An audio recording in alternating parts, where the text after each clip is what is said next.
The Dodgers are going to the World Series. The champagne is flowing. The Dodgers are your 2024 World Series champions. Pop this and celebrate the disrespect to walk Mookie Betts. This is the only bear that Dylan Brooks will be poking. She's in the post, and she's calling for every single position, posting up. It's a party in the paint. It's going to be hard to give you guys a recap because it feels like the party is still going out here. By show of hands, how many of you overate yesterday? Guilty. Overstuffing yourself is pretty much a tradition, but the question is, how much did the Clippers enjoy Turkey Day? The team had the holiday off, but after finally stringing together 3 wins, will they play stuffed or pick up where they left off tonight against the Pelicans? The biggest story out of Super Bowl 58 is that defense wins championships, unless you're playing Patrick Mahomes. Super Bowl 57 was a nail-biting, spill your beer, edge of your seat thriller late when it was tied in the fourth quarter. But this was really the tale of two halves for both teams. Kike Hernandez and Shohei Ohtani silent Citi Field with home run blasts that are probably in outer space right now. We can all breathe a sigh of relief. The good news is Shohei Ohtani is officially available and will play in Game 3 of the World Series here at Yankee Stadium and will continue to bat leadoff. Dave Roberts said this decision ultimately came down to his pain tolerance. He also said that he does not think that his hitting will be affected since the partial dislocation is in his left shoulder and not his right. No one thought that the Lakers had a legit chance last season to be a serious playoff contender, and yet they poked the bear all the way to the Western Conference Finals. Hello and welcome to the Halftime Report. I'm Krystle Rich alongside Taylor Hill and Autumn Johnson. We have Michigan at Ohio State. The Wolverines leading at the half, 38-23. I was a little surprised at how this one started off, really limiting Ohio State. Michigan's defense came out so strong, and Ohio State in the half court, Taylor, was kind of struggling. The Terps allowed 326 rushing yards and 4 touchdowns on the ground last week. So this week, their run defense is a priority. He has rode the roller coaster of ups and downs with Lion fans, and in his first return since being traded in 2021, Matt Stafford knew he would be the villain. We are going to go one-on-one with James Harden, Steve Ballmer, and dive deep into the X's and O's and see if this is a championship caliber team. This was a very loud and intense playoff atmosphere, and for the first time in 32 years, the Detroit Lions have a playoff win, and you kind of get the sense just by being here that they weren't going to let anyone stop them, not even their ex and Matt Stafford, who played so tough tonight. In the first half, he really showed off his arm strength. In the second half, his resilience. But it was their red zone blunders that really did this team in tonight. Steve, this was a game where touchdowns were traded like playing cards. 38 points should be enough to win a game. The Chargers battled back after a slow offensive start, but the defense was the biggest culprit. And we are finally here. Day 1 of the World Series between the Yankees and Dodgers here at Dodger Stadium is only a few hours away. The Dodgers made the Fall Classic after overcoming so much adversity this season, including injuries to the top of their lineup and their pitching staff. In fact, their Game 1 starter has only been on the team for a couple of months. The disrespect to walk Mookie Betts to say, we want Freddie Freeman. And you know how he responded? By doing something that has never been done in World Series history, getting that walk-off grand slam. Just 48 days after the Lakers fired first-time head coach Darvin Ham, who was with the organization for only 2 seasons. The Purple and Gold have hired their next head coach. J.J. Redick, a former shooting guard who played 15 years in the NBA, turned ESPN analyst, reportedly agreeing to a 4-year contract to head the Lakers. This game should look a lot different than that 44-point loss to the Sixers in South Philadelphia back in late November, as you mentioned, without Joel Embiid, who is out dealing with that knee injury. They are missing their main rim protector, and he is essentially a walking double-double. Now the Lakers will have to adjust and turn their attention to limiting Tyrese Maxey. Shohei Ohtani's decade-long $700 million contract that he inked with the Dodgers is the largest and richest sports contract on the planet. Not only did the Dodgers go up in the NLCS 2-1 in dominant fashion, but they are now only 2 wins away from clinching a World Series berth. In Game 3, they got on the board early by getting on base and playing small ball. I saw a lot of Shohei Ohtani red jerseys outside at FanFest. Do you guys think we should tell them that they might not see him tonight? Might not be in the lineup, right, Krystle? What a show from Shohei Ohtani with his first walk-off hit as a Dodger. Dave Roberts had to reach into his bag of tricks with Will Smith pinch hitting, but he needed to look no further than his two-way start for the big moment. Ping, the celebration in the locker room was bananas. I had my trash bag over my head like this, but it may take me a couple of weeks to get the champagne out my hair, so if I smell like that in the office, just know that none of it landed on my lips. Reporting live at the bank, I'm Krystle Rich, KTLA 5 Sports. 31 points in their first matchup, only 10 in the second. Yeah, and you know, a big part of that, only 10 points, is that he hardly got to the line. Krystle, people will talk about LeBron, they'll talk about AD and the 20 rebounds, but it was the others that stepped up as well. Yeah, absolutely. Austin Reeves' 23 and D'Angelo Russell's 19 were huge in this game, but they have a right reason to talk about LeBron. The reason they came out so hot in this game early on is because the offense ran through him. The Warriors try to get back in this game off the glass, grabbing 12 offensive boards early. They're going to start going small on the Sixers, not because they're not afraid of Joel Embiid, not because they don't know how dominant he is, because they know how bad our transition defense is. Welcome back to our KTLA studios. I'm Krystle Rich. He's Don McClain. Clippers fall short on the road. Back-to-back losses for them. They lose to the Pelicans 122-114. This one was a rough one, especially down the stretch. Yeah. Part of the reason that they're doing that, Ping, is because they had to make up for the defense and the rebounding that they lost without Paul George on this team anymore. So for players not named James Harden, for players not named Kawhi Leonard, there are some things that we have to see on both ends of the court. Offensively, what I would like to see is for a true catch-and-shoot player to develop. We know what James Harden can bring to the table, and we'll get into that. But a lot of times what he likes to do, besides putting the ball on the floor and penetrating and getting inside, is dribble, dribble, dribble, pass out.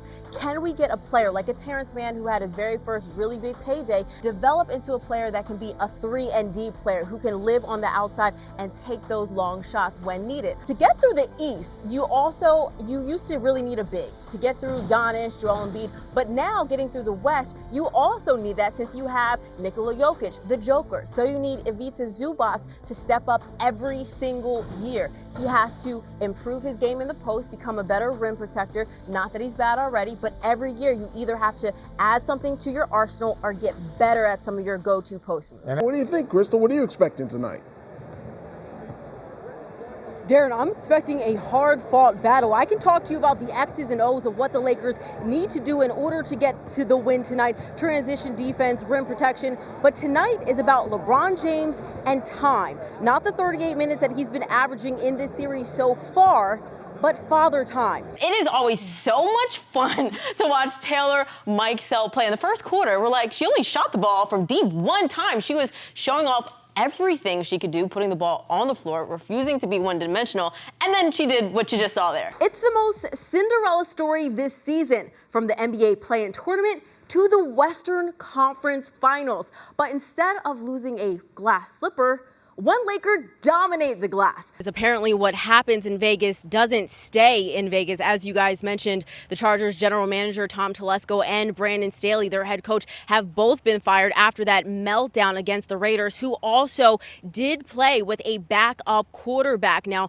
Brandon Staley used to be the Rams defensive coordinator, but here with the Bolts, we've seen the defense collapse time and time again. Coach, despite the record, people believe that this is a playoff caliber team. How do you come in and adjust the culture to get it to be where you want it to be? And fun fact, Jim Harbaugh will now be in the same conference as his brother John Harbaugh, who of course is the head coach of the Baltimore Ravens. Jim called his brother as tough as $2 steak. Sharon, Micah, I can already feel that one sticky and chewy in my teeth. Those matchups in the future, of course, should be very fun to watch. He believes those missed tackles last week were an isolated incident and not a prevalent problem. Although a lot of those missed opportunities took place along the perimeter, I asked him why he thought that was, and he said he believes a lot of his guys last week were making business decisions, especially when it comes to small guys having to tackle the larger guys. He said a lot of times the smaller guys like to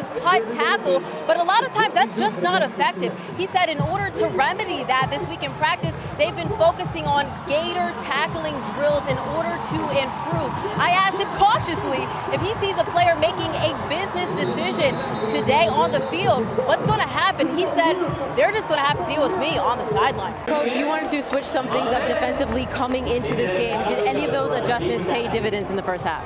Well, I think what we're doing is we're playing with a lot more energy on the defensive side of the ball. After all the injuries and all the trials, you guys finally got a win in conference. I know that has to feel good, but knowing you, there's going to be some things you want to correct. What are those things? Oh, there's a ton of things to correct. Guys, Northwestern's defensive line coach was very vocal on the sideline, yelling at the D-line to stay in this game. And listen, from my perspective, it is so clear to see that Joe Spivak is the clear and undisputed vocal leader when it comes to this D-line. He was yelling at the team, telling them to stay consistent, not to get complacent, and so much so that Coach Fitz just had to walk by and smile. I asked Coach Bielema what he learned the past few weeks when it comes to the 4th and short scenarios in his decision-making. What he underscored was the care factor of the team, and he told me after road games, players have to walk past his office to get to their cars, and he said he saw nothing but hurt faces. He paused mid-story, got a little emotional, raspy voice, eyes a little watery, and he said, we've got to get these guys a win. And you know what? It was just one of those moments that kind of show you how much he cares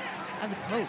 The locker room was so much fun, but this is the look that you get when the Dodgers win the World Series, and they did it in dramatic fashion after being down 5-0 in the 5th inning. They came back, but resilience is what this team is made of all season long, from the injuries that they face to their pitching staff, to Freddie Freeman, to Mookie Betts. They know how to come back when it matters, and they did that tonight. You saw in that 5th inning when Mookie got that ribby, and then Freddie Freeman hit that 2-run single. Teoscar Hernandez, a 2-run double. People didn't know who Dave Roberts would go to next in the bullpen. Literally in the national broadcast, they were crossing the guys' names off, but Blake Trinan did a great job in the bottom of the 8th. And Walker Buehler, the guy who woke up and probably didn't think he was going to pitch tonight, made his first relief outing since 2018. Closed this thing out for the boys in blue. This is what you call an instant classic. Everyone in Yankee Stadium was biting their nails on the edge of their seats to see how this one would play out. And after 5 games, your Dodgers are World Series champs. Here are some sights and sounds from the locker room. This team has been through so much adversity, from the injuries to the pitching staff, to Freddie Freeman and his injury, Mookie and his injury. What does it mean that a team can overcome so much and become world champs? What does that mean to you, Andrew? That this team can overcome so much to become world champions? Yeah, it's been this way all year. Andrew, I can't see it right now, but it burns so good. Congratulations. Exactly. Party still goes on here at Dodger Stadium. Everyone is still dancing and so excited. This is what you get when you don't have a parade in 2020. Everyone is so extra hyped for the Dodgers parade. You see the extra ump out here. You see the shimmies. You see the bongos. You see amazing shoes out here. Everyone's Dodgers from their head to their toes. For now, reporting live from the party at Dodger Stadium. Krystle, we'll send it back to you. That is probably the most fun live shot I've ever seen a reporter do, just dancing nonstop, and oh my gosh. Breathless. It's amazing. The Dodgers' arms held the Mets in check all game long. 3rd inning, Anthony Banda in a bases-loaded jam gets Jeff McNeil swinging to end the threat. Dodgers held the Mets to just 2 of 9 with runners in scoring position. The man of the night, Tommy Edman, the most unlikely cleanup hitter, delivered the big hits in the 4th with the man on. He takes Sean Manaea out to to left center. 2-run home run for Edman with 4 RBI on the night. He tied a franchise record with 11 ribbies in the NLCS. Will Smith would hit another 2-run homer, giving the Dodgers a 4-1 lead. Shohei Ohtani continued to deliver with runners on base. 6th inning, hits a flare to center. Tyrone Taylor can't make the grab. Ball bounces away, allowing Smith to score. Shohei is now 18 for his last 22 at the plate with runners in scoring position. Makes it 7-3, Blue Crew. The 9th we go. Blake Trinan slams the door and gets Francisco Alvarez to ground out for the final out. Dodgers win the National League pennant and are off to the World Series, beating the Mets in Game 6, 10-5. Tommy Edman was named the NLCS MVP. Second quarter, Kawhi Leonard started out 0-5 before knocking down this baseline J. Clippers down 57-50 at the half. Kawhi, though, boiling hot in the second half.